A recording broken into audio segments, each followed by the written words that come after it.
Semono uga kowe lara aku ya ngrasake lara. Kira-kira nek kowe tekan ning pati, pangestumu tak jaluk, aku tak golek rondo.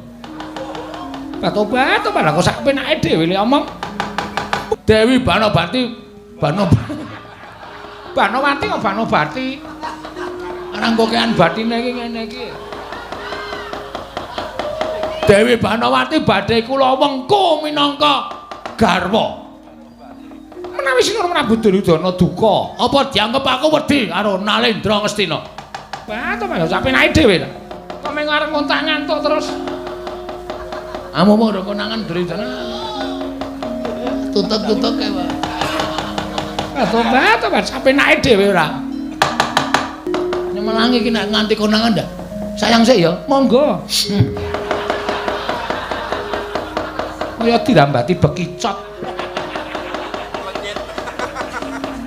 Ora urung sing ngresiki ya aku to. Inggih, nek ayo dicecek ning nggon asbak kok dibuang sak nggon-nggon balber-balber. Marai konangan lho coba. Oh, le Bagong kowe iki ngapa? Nang kene kowe iki ngapa? Nggih nyun ngapunten arang ya. Kula menika niatipun kepengin resik taman Kadilengleng Taman Sari Negari Ngastina. Kala dikaya ngapa ki nek wong kewahyon. Lho, putri cantik jelita kaya ngene wae kemintil-kintil karo Bagong. Ngono. Apa? Kemintil-kintil. Maksudnya apa ya jerewi? Templek karo aku lah. Tulung bathukku gatel kukurke. Inggih. Oh, lole aku gelem ngukurke tenan to, Dik Patih. Tulung bathukku gatel. Makukur dhewe. Piye orang gleleng? Iki bukti bahwa cinta kita sudah menyatu. Ta. Wis ben mengke wae wis ben omong dhewe-dhewe. Oke ciumu ya padahal. Gede sile menenye. Gede sile pasilite.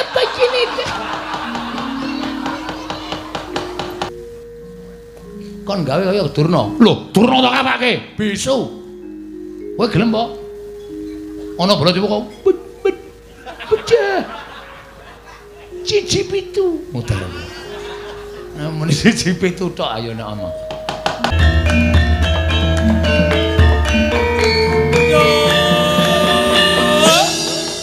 Nuwun pangapunten, sewu-sewu kalamatanipun Nada Wadana Kang Mas. Waduh, jan.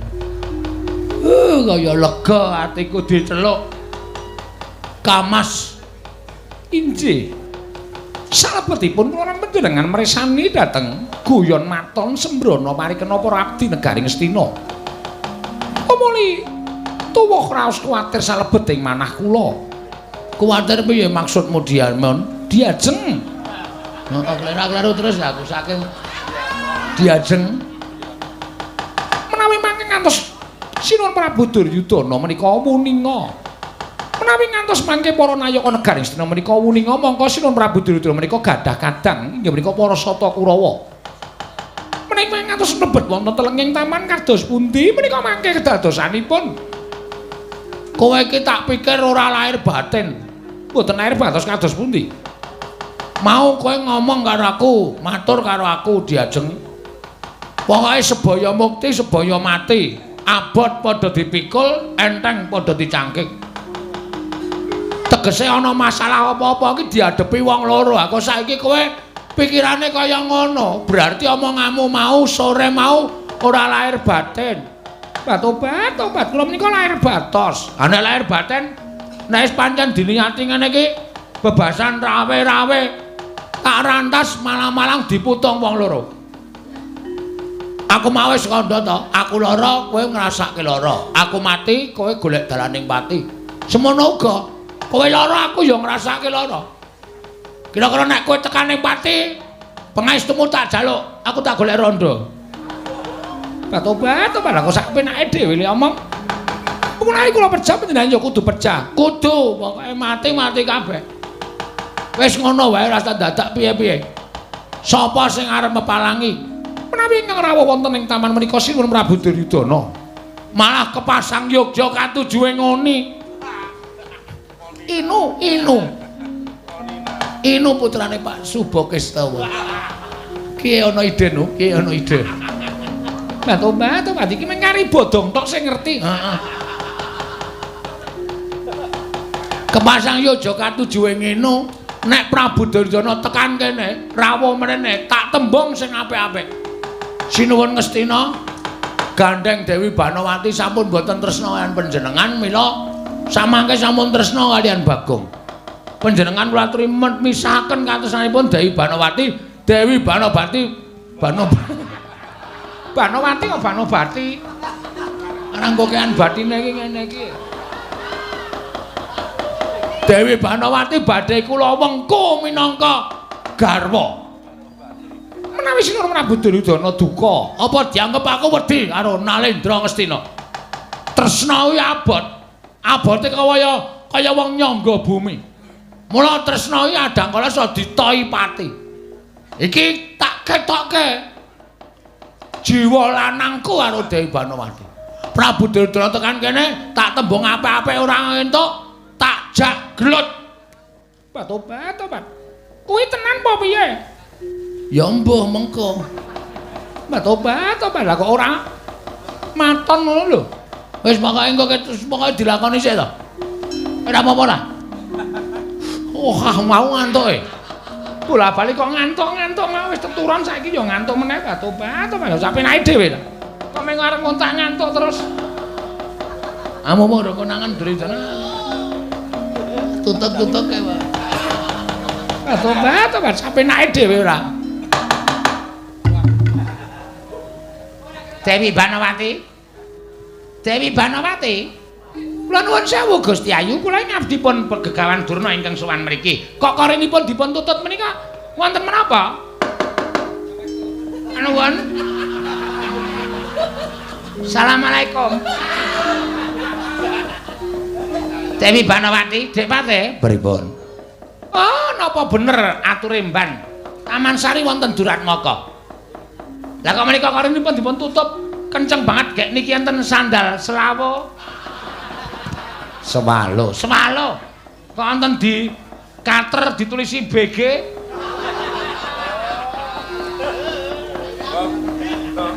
Niki gek Gunawan niki. Ketoke sandale mboten kok njerbebes menten gedene. Sandal kok ora ukuran sikil menungso. Niki lho kula jajal welobok ngonten kok. Niki menungsane sikile gedene ra jamak-jamak niki. Dewi Banawati kula aturi mbukak korenipun Dewi Banawati kula ingkang abdi pun Begawan Durna ingkang sowan. Gusti Ayu, Gusti Ratu kula ingkang sowan. Tobat. Pripun menika Mas? Bukake. Panjenengan dos pundi? Aku tak ndelik sawetara wektu. Nek kowe ditakoni apa ana wong lanang sing mlebu kene, terserah kowe. Nek kowe arep ngaku, tak akonane, nek kowe ora ngaku, wis pokoke engko dilakoni iki ngibarate kaya dene wong nyemplung kali wis tekan tengah. Ayo golek watu padha ndodok bebarengan. Maju ya terus, mundur ya terus. Panjenengan gawonten mingkir rumiyin kula tak manggi Begawan Durna. Heeh. Omong nek ora ana sapa-sapa ya ewadene wis ana bukti-bukti aku kok tak metu. Sebab iki sandalku wis konangane. Tobat kaya sandal iki pingenane ora dijupuk-jupuk wis diaturi jupuk ya ora dijupuk-jupuk. Regete penitenan isin aku. Sandal jepit kok penitenan wis aku tak ndelik sik ya Yayi. Inggih Kang Mas ngatos. Aku tak ndelik sik. Nyemelangi iki nek nganti konangan ndak. Sayang sik ya. Monggo. Kaya dirambati bekicot. Cangkem kok klenyite ra jamak-jamak. Tobat. Dewi Banawati, kula aturi mbukak korenipun Gusti Ayu.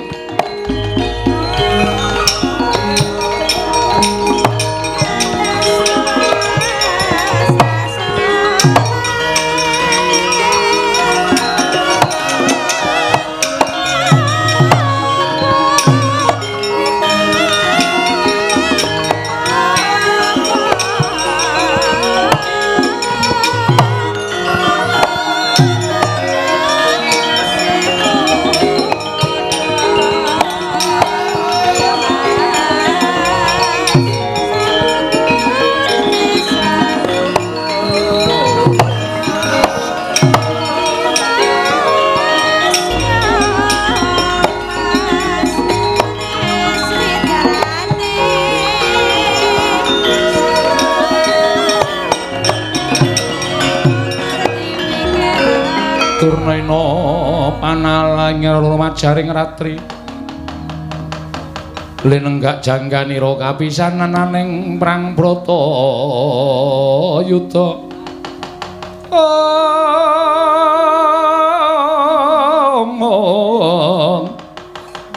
mustaka kabuncang mungguing wana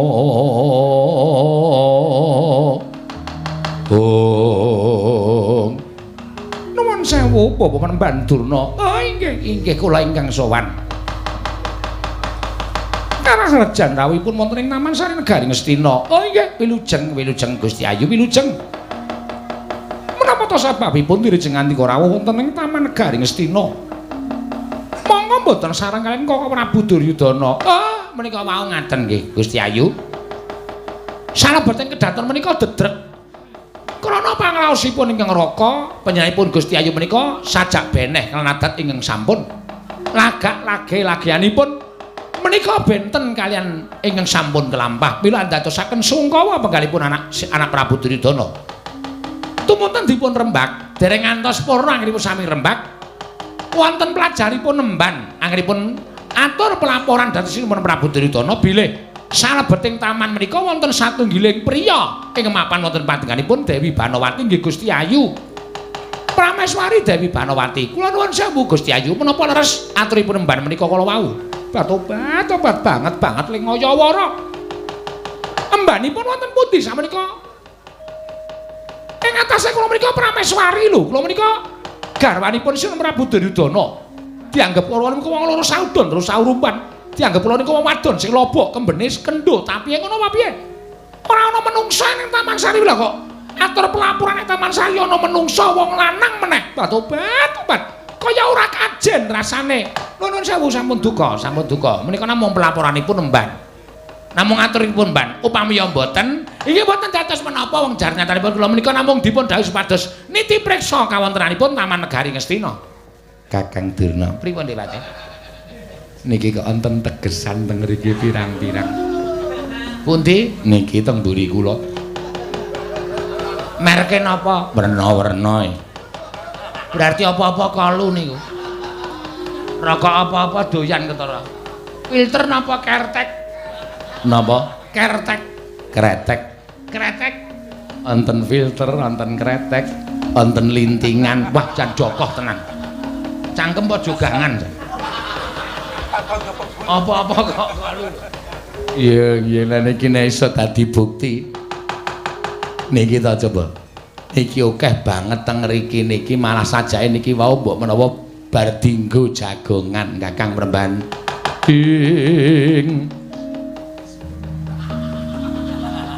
Kagat risang kapirang urin angkul kinempit kempit dosang reknaning bawana. Kula nuwun sewu Gusti Ayu. Wiwit nalika dinten menapa panjenengan menika ses? Tobat. Ingkang sesinten kula menika mboten ses lho. Lha menika wonten taman. Jer taman menika papanipun papan lenggahipun Gusti Ayu Dewi Banawati. Menawi wonten tirahan ses menika ateges menika nembe kemawon wonten piyai kakung ingkang lenggan. Mila menawi paduka Gusti Ayu mboten waloka dhateng Begawan Durna. Menapa paripaksa kula ngopyak lebeting Taman Sari Negari Ngastina menika.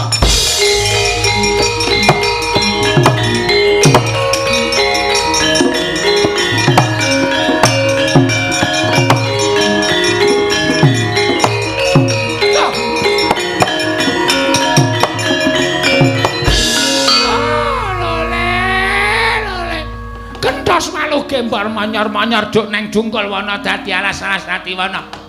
Dek mate pripun? Mangsawang to. Tak kira nek bulus. Lah kok jebul sing metungel saka lebeting Patenggan. Lho, menika mboten pangling. Lah keparat pancen manusa ra tatanan.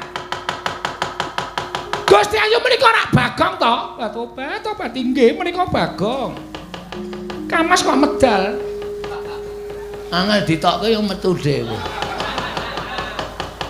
Nune nggih penemban Durna, kula pun Bagong. Lho, Bagong kok nang kene? Nggih pun setengah sasi. Lho. Nek ngono sing ngudut apa-apa kalu iki. Bagong kuwi. Tobat, meniki ya dimeneki asbak ora dibuang sak penake dhewe. Wong sing nyapu ya aku.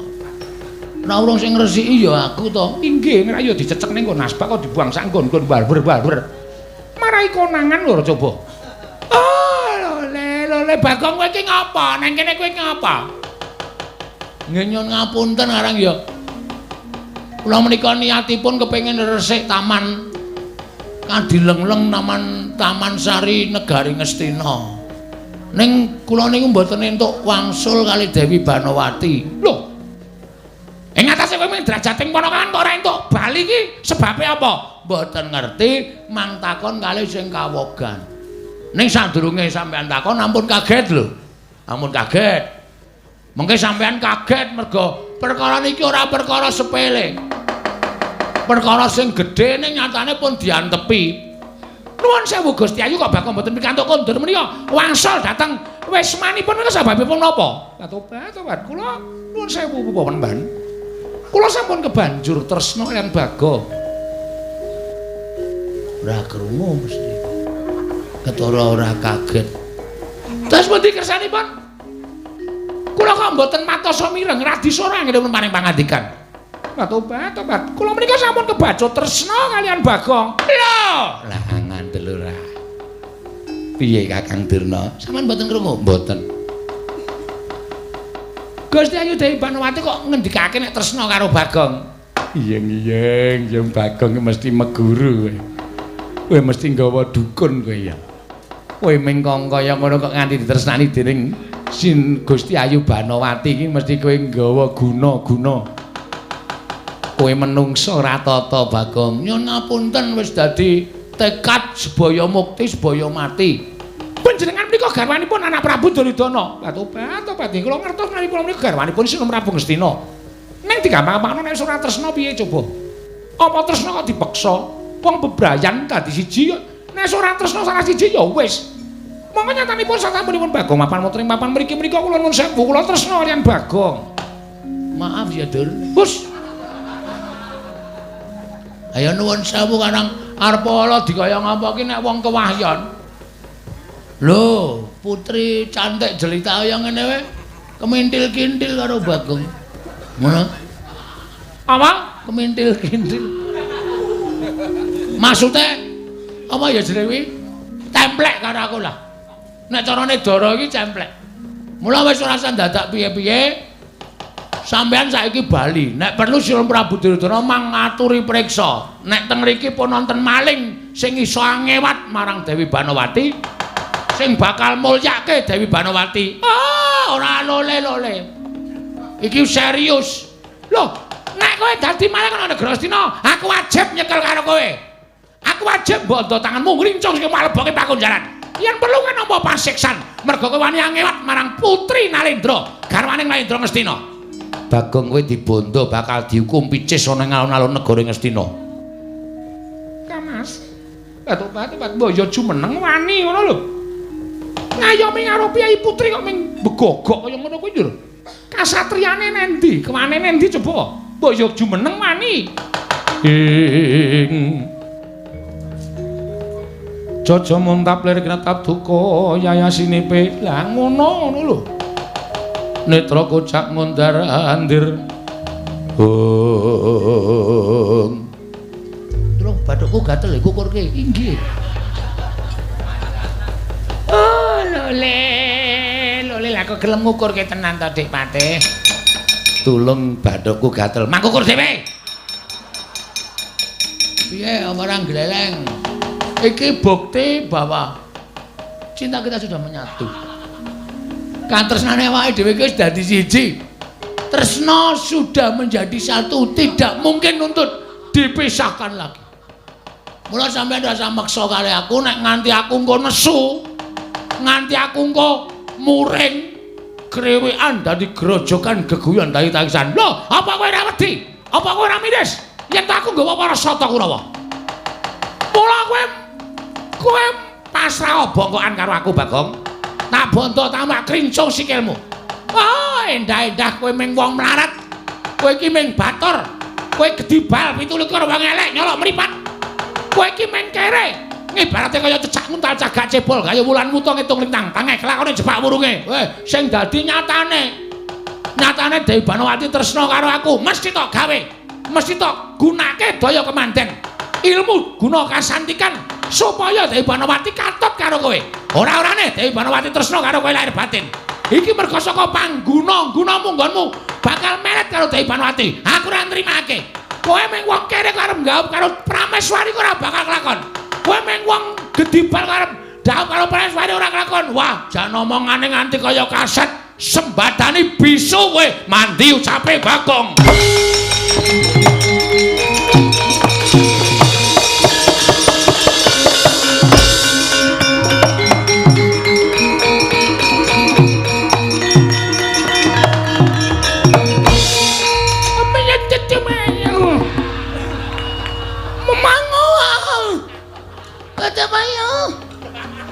Gegede bala citu.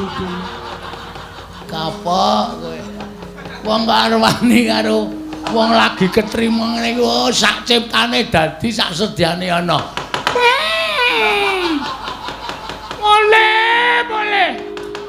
Kota betutu puta kelip penjala panjang. Aja panjang.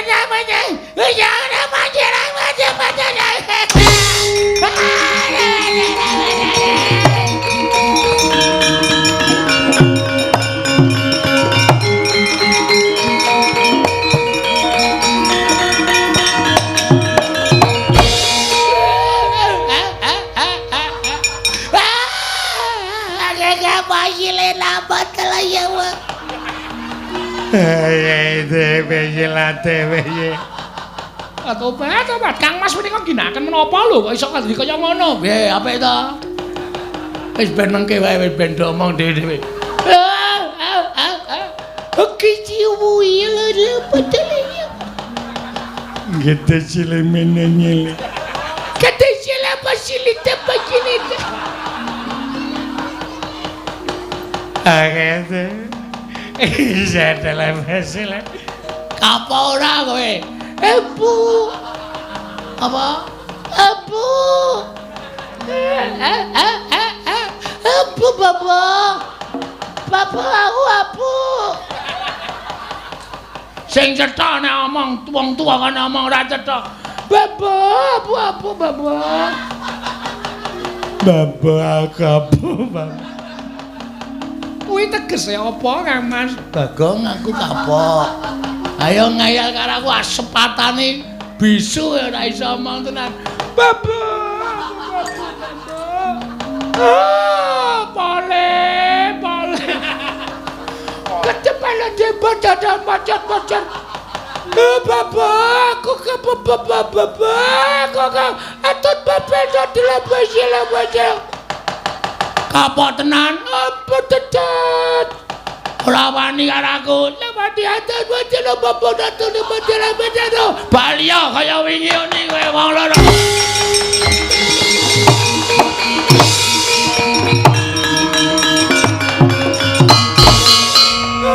Bagong aku.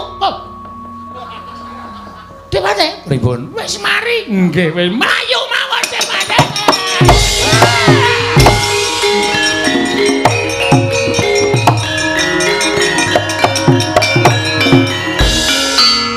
Sembetengane wong lagi diwingnong wong dening dewane. Piye? Percaya ta karo aku? Inggih, amal Mbak Tobat pinter banget. Ih. Nang jiwit iki ora nggon cangkem. Senengane kok gumun aku lho. Gemeske tenan Mbak Tobat cangkeme gedene semono kuwi lho. Iki kulinane nggo ngemut ndas. Ya, dadi aja kaget. Ih, gemes aku to, senenge ra jamak-jamak. Saya nek pasare ae lho, Mbak Tobat ora Bagong nek sarene ngorok iso werna-werna. Wis ana swara angin, swara ombak, swara roda. Lan sak piturute Mbak Tobat kaya ngorok kaya sekaten. Anggape cangkemku alun-alun apa piye? Njero sak penake dhewe. Iki ora mung tekan semene. Iki mesti akeh sing do tekan kene aja kuwatir. Tenan. Ning aja kuwatir, selagi aku isih ngadeg nang ngarepmu Dewi Banowati. Katresnane dhewe ora ana sing medhotke. Aja kuwatir. He, sapa sing ndro taman legane?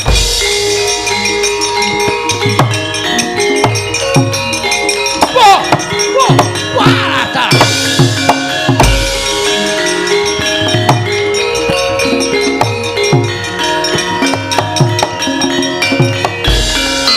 Kok sik lah iki Bagong lho iki. Nggih. Walah dalah menungso ora tatanan. Lah kok dadi kowe mapan ning Taman Negara Kestina iki karepmu piye? Ajeng dadi manten. Lho. Dadi manten karo sapa? Niki. Lho. Kowe ora edan kowe. Kowe ora edan. Mumpung Baladewa isih durung muntak. Mumpung Baladewa durung nesu. Ayo bali. Bali ning wis mampu kono. Bali ning omahmu kowe aja gawe geger Negara Kestina. Yen kowe ora bali aja kelakon dosa gretel nenggolo pecah dasmu kowe. Terus pundi ya Mas Batobat kula ajre. Kowe lunga sik ana. Kowe lunga sik. Mergo iki piyai siji iki nek omong getak-getak engko ndak bergetar hatimu. Nggih. Wis tak dawuh kula wonten wingking. Heeh, gawe kopi. Nggih. Ora dicempluki cecak lho. Mboten. Mau gawe ana cecake. Ini ya tetep tak pangan. Tau mbak ya cah gleleng. Gaweane bojo ndak dikira ora ngurmati. Ora sakokean gunem. Kowe bali. Kowe tumindak ora prayoga. Kowe nyolong Yayi Ratu Banowati ngebang Yayi Ratu Banowati. Kowe mirang-mirangke wong Kestina. Kowe ngorek pasurunan Yayi Prabu Duryudana ora bakal lawas urip. Ayo kowe bali yo. Ora bali aku mentol karo kowe. Sik to Mas. Aku ya dina wektu tak omong. Ora mengko ya ora ngerti nasibe Begawan Durna. Kon gawe kaya Durna. Lho, Durna tak kapake. Bisu. Kowe gelem apa?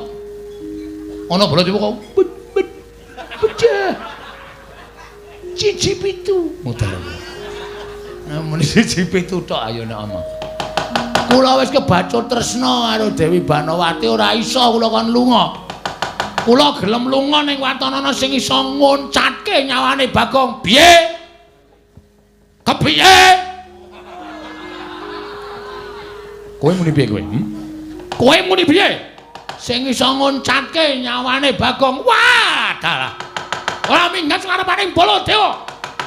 Gretel nenggala jeblok wetemu. Weh, lah sepatane lempo kowe. Aduh, mati aku.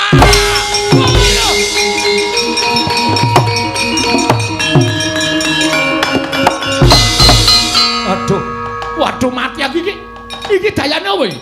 Lah kok sikilku kaya ora ndek kekuatan mlumpruk, kaya ora ndek otot bebayu, ora ndek otot balung, ora iso tak obahke iki piye, Bagong? Ah, wis. Goleki kursi roda ye. Wis. Aja edan kowe. Aku dibalekke. Balekke nang ndi lho nyilih rung rampung kok kon balekke. Mbok ya sing apik nek ngomong iki, Bagong, aja edan. Bagong, aja edan. Kowe iki salah, kowe iki kleru. Kowe aja tumindak kaya ngono kuwi. Wis pokoke sapa wae sing mepalangi karepe Bagong, rawe-rawe rantas malang-malang bakal tak putung. Aku ora mawas sapa wae. Aja kok Semar, Petro, Gareng tekan kene tetep aku arep garwa Dewi Banowati. Wis dadi niatku. Tur dasare Dewi Banowati wis tresna karo aku, wis ora bakal iso diugreh-ugreh. Sapa wae ora iso dadi pepalange Bagong. Aku balekke nang ndi? Wong kowe kene dhewe kok kon balekke. Lah kejaba nek aku nyilih nang Mandura, kowe aja sembrono kowe. Omonganmu aja sembrono. Omonganmu aja marai mumet. Aku lempoh kaya ngene iki kowe sing gawe. Pancen sing gawe aku. Terus karepmu piye? Ngono sik ya, aku tak genduren sik. Hei, ora lunga. Ora lunga. Lah lunga ora sak karep wong sikil-sikilku dhewe. Bagong ora edan. Bagong ora edan. Bagong kowe tengok kono wae. Kene kok gila banget to kowe. Sing balekke aku sapa? Ha sing nyilih mau sapa? Oh, wis aku sing kon tanggo ya Bagong, please Bagong. Bagong, piye? Aja lunga. Aku balekke sithik aja lunga. Aku pulihke kaya wingi. Engko nek tak pulihke kowe ngantemi aku. Ora. Tenan. Sumpah. Sumpahe sineksen sing gawe urip, sineksen sing gawe urip. Kowe engko mateni karo aku nganggo nenggala. Ora wis aku ngaku kalah. Nek aku balekke. Aku balekke mari kaya wingi iso mlaku. Tak balekke iso mlaku nek nganti kowe ngantemi aku, gedene kowe nampani pusaka karo aku aja takon dosa. Lempohmu ora ming sak sikil. Gulu medun. Waduh, mati aku Bagong cangkeme sing apik. Iki wis sampe bar tak cet. Aja sembrono, omonganmu aja sembrono, ora sembrono iki tenanan. Nek nganti sampean ngapusi, lehmu lempoh, tangan medun, pundak medun lempoh, sing tingil-tingil ming sirahe. Ayo piye, gelem ora? Aku wis seneng kok. Kowe ora seneng ya wis aku nek nganti ngantemi kowe nganti nibani negara karo kowe aku manut. Kena apa-apa aku manut. Maria Baladewa. Wah, lata. Wah, edan. Wah, kowe iki panjingan apa kowe? Kok ampuh men ngucap kasembadan. Wah, dalah wis rasa kok kan rame ndang lunga. Aku arep bercinta. Edian. Iki Yai Ratu Banowati Bagong. Ora urusan. Sayang karo aku kok. Tresno karo aku ora tak manfaatke. Rugi. Padake ora. Wah, edan tenan. Edan apa? Wis gak lunga. Ora lunga? Iya. Iya edan iki cangkeme elek tenan cah iki. Wah, nyemelangi wing ora lunga kok dur diancam. Ayo pergi. Ayo guys, aku arep mandi. Aku harus siram aku harus siram kosokan terus kok Dewi Banowati tak kon nganduki aku. Senenge aja. Terus aku bobok terus didulang. Karo Dewi Banowati didulang dahar. Bar didulang dahar terus arep ngopo? Sok tahu. Kepo. Wah, kepo barang ki apa? Ayo pulang. Ayo. Kono. Tangane iki lho ngecek banget karo aku. Yo, kaya aja pamer. Kaya aja mleleng kowe. Kowe tak kandhake Pandhawa kowe. Omong ora wedi aku.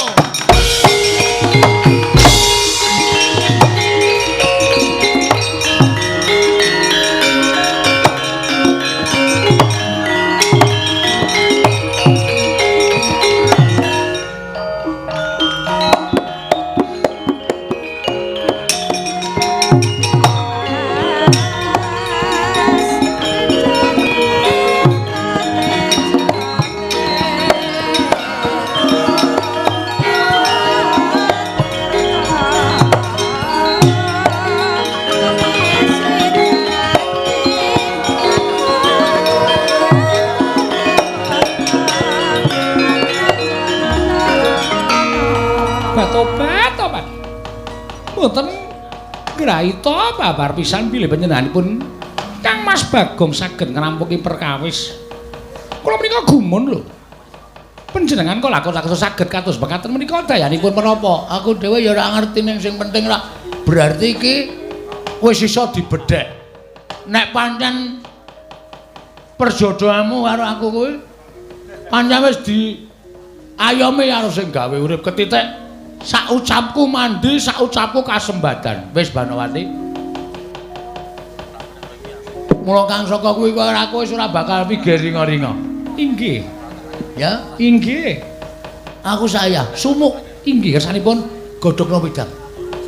Badhe kangge menapa? Siram bat-obat. Ngestina menika sampun wonten toya ingkang mabenter. Kari ngencurke? Inggih. Asik. Nek aku dembenke kepanasan nih. Pol tak panaske tak nggo ngrujuk sirah nglothok ndasku. Bat-obat ora nganggo toya adem dicampur ben supaya anget. Ayo cah desa ora ngerti. Monggo kula dherekaken dhahar menapa-menapa. Ya martabake wis teko. Sampun. Ya dhahar bebarengan karo ngrungok-ngrungokke apa santai. Pokoke engko lelakon selanjutnya mung kari nglakoni. Pokoke ora usah kuwatir kowe karo aku tetep siap. Nggih ngestakaken dawuh. Ya mlebu mburi. Monggo monggo kula dherekaken. Ayo gandeng. Nggih.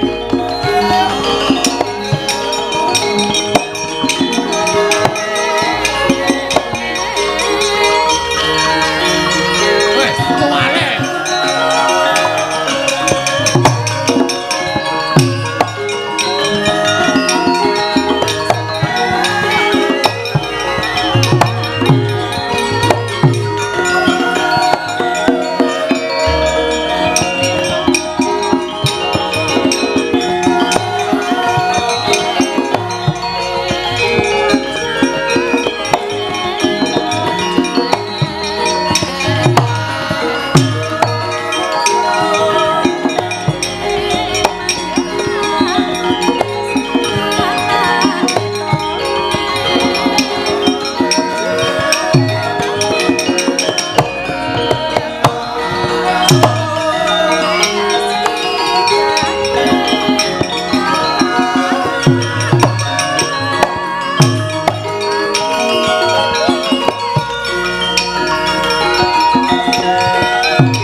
Sinong mati jagat kinari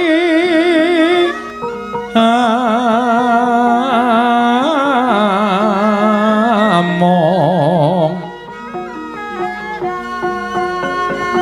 mbak lumembak ombak ing samudra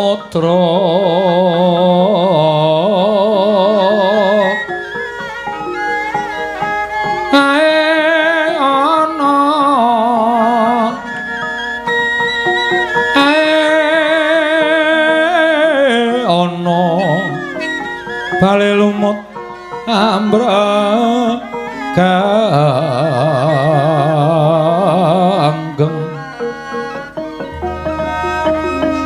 awita denceng dencengan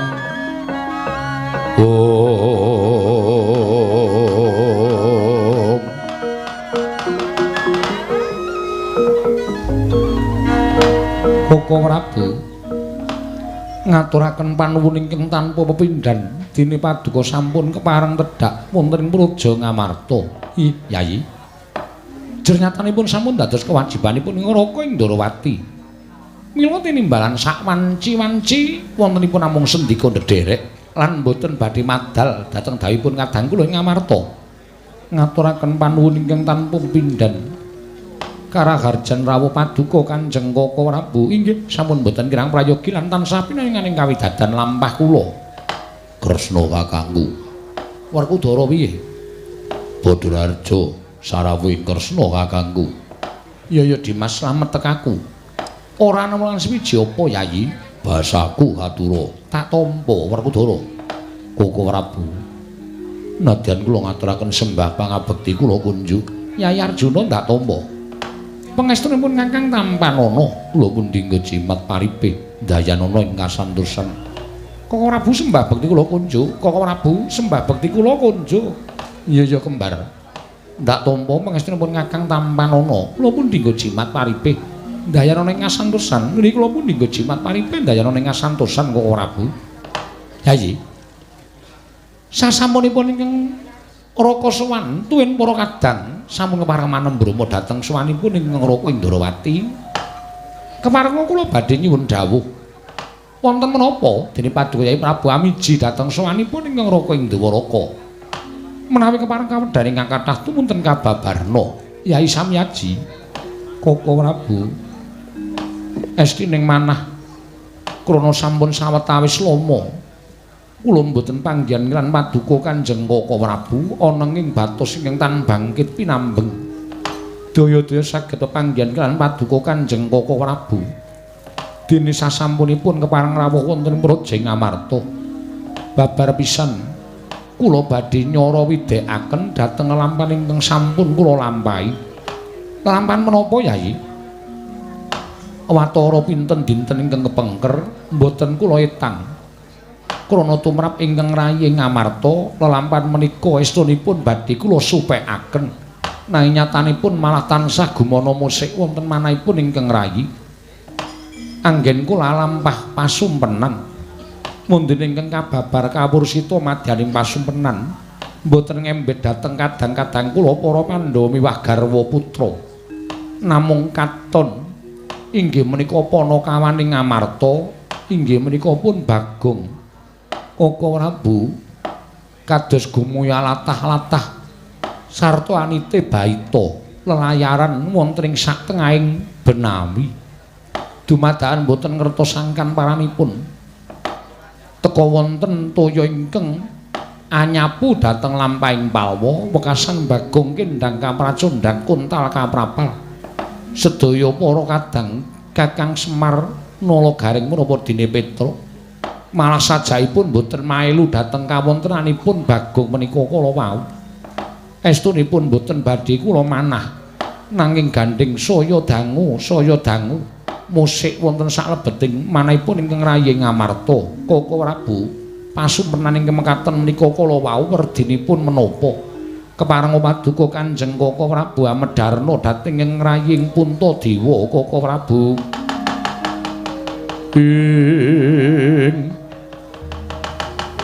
Kresna sinayang manglung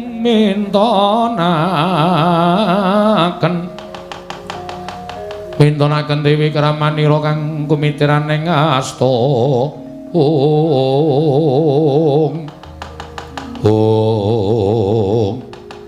dereng ngantos paribasami Balwacana nalika semanten kasaru pelajaripun Nata Mandura Prabu Baladewa ingkang minggah wonten ing Datra Negari Ngamarta karya kagiat kang samya mulat mangono bletek-bletek pangudas mananing Nata ing Mandura Yayi Darma Aji sampun kejot penggalih kula ingkang sowan Yayi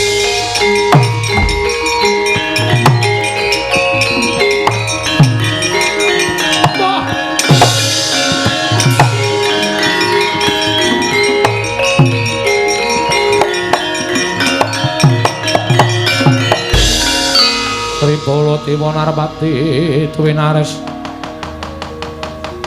swara Kresna kalangkung tresnanira marang Dyabanon Cinawi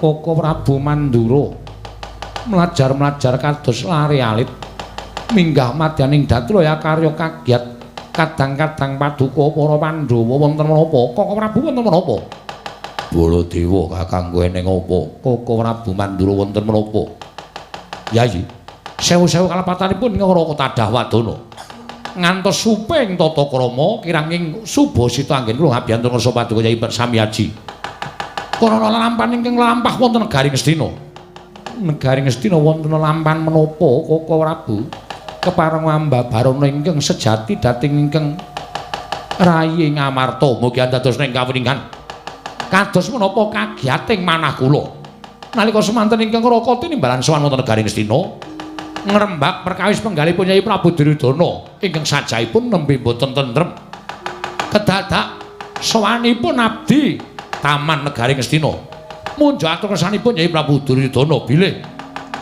wonten satunggiling priya ingkang wantun anggebang dhateng prameswari Ngastina inggih menika pun Yayi Ratu Banowati sareng nalika ingkang Raka tilik utawi niti priksa dhateng taman negari Ngastina kados menapa kagiyating manah kula sareng kula pinanggih kaliyan tiyang jaler ing mapan wonten ing taman mboten sanes kejawi namung abdi Ngamarta Bagong ingkang wantun anggebang Yayi Ratu Banowati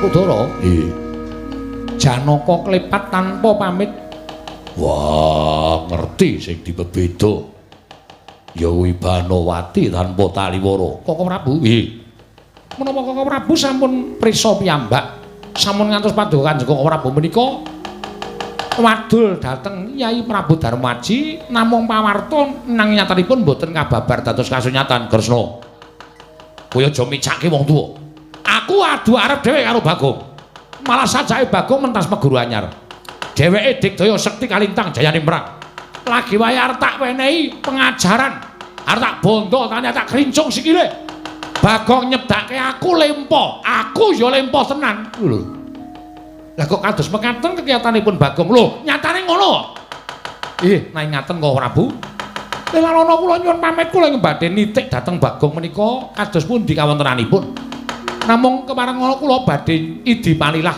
mbujung dhateng Mun Arjuna mangke mindhak Janaka menika tumindak ingkang kirang prayogi inggih menawi Bagong saestu nanging menawi nuwun sewu menika wau saes Bagong lak kriwikan dadi grojokan geguyon dadi tangisan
Kresna sinayeng manggelung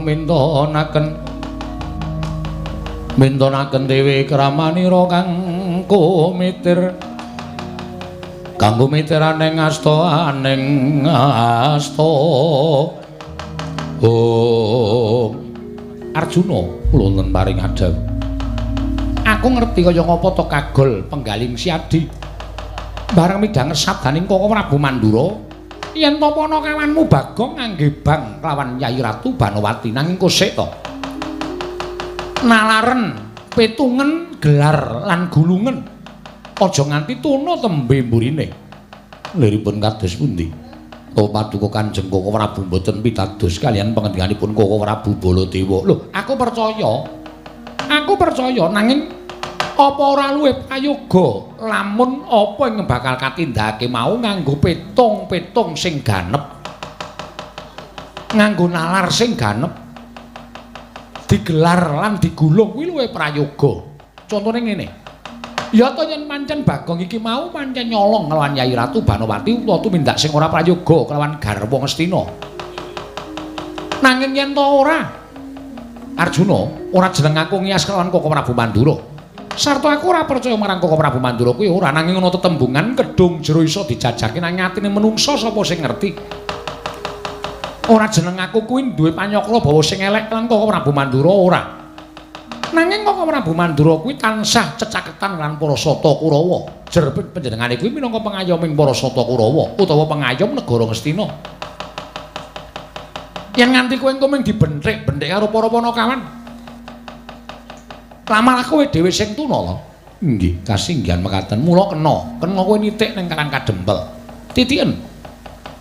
Titi preksanen Karang Kadempel yen pancen mengko ning kono kuwi eneng Bagong takonana sing apik, takonana sing becik. Apa Bagong tumindak kaya ngono? Nanging yen to ora ana cetha lamun Bagong lunga saka bale wismane mapan negara Ngastina. Ngastina jujuken ngestakaken dawuh ning luwih dhisik nitik ning Karang Kadempel. Koko Prabu matur nuwun. Paduka Kanjeng Koko Prabu sampun ngemutaken dhateng kula. Mangkata ora saged mrungsung. Ora nek kelangan Yayi Ratu Banowati ora wis to ora saged mrungsung. Nggih ngestakaken dawuh. Nek mung didumuk ora ya lumrah to. Ning sing dumuk ki rak ya mung abdimu dhewe Bagong, dudu wong liya. Ora apa-apa. Inggih.